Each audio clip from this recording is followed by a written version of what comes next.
কি বুঝেন নাম না? এই হানা ভোটটা আমি এই অতটা বুঝতে পারি না। না হায় ভোট দিলে কি হইব, না ভোট দিলে কি হইব, এটা আপনি এখনো বুঝেন না না বুঝেন না। কেউ আইসে আপনার কাছে বলো নাই? আমি ঠিক আছি, আজ হুনতান্ত্রের বাজার হয়ে গেছে, এটা আমি অতটা বুঝি নাই। কেউই বুঝে না? না আমি বুঝি নাই।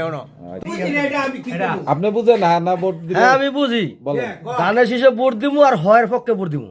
আচ্ছা হায় ভোট দিলে কি হইব? হায়ে ভোট দিলে নির্বাচন গ্রহণযোগ্য হইব, আর না দিলে গ্রহণযোগ্য হইতো না। আপনি ভালো বুঝছেন। যেটা আচ্ছা বুঝছে বাতিজা যে কথাটা বলছে এইটা সঠিক। সঠিক। হ্যাঁ। আপনি কিসে ভোট দিবেন? আমি দানে ভোট দিব হ্যাঁ। এবং হয়ে ভোট দিব। হয়। হ্যাঁ। আচ্ছা আচ্ছা ঠিক আছে। আপনি বুঝছেন ভাই হান্না ভোট? বুঝেন নাই? আপনি বুঝছেন? আপনি কিসে ভোট দিবেন?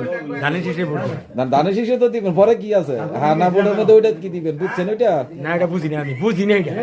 হায় ভোট দিলে কি হইব এটা বুঝেন নাই, আর নায় ভোট দিলে কি হইব বুঝেন নাই? আচ্ছা ঠিক আছে।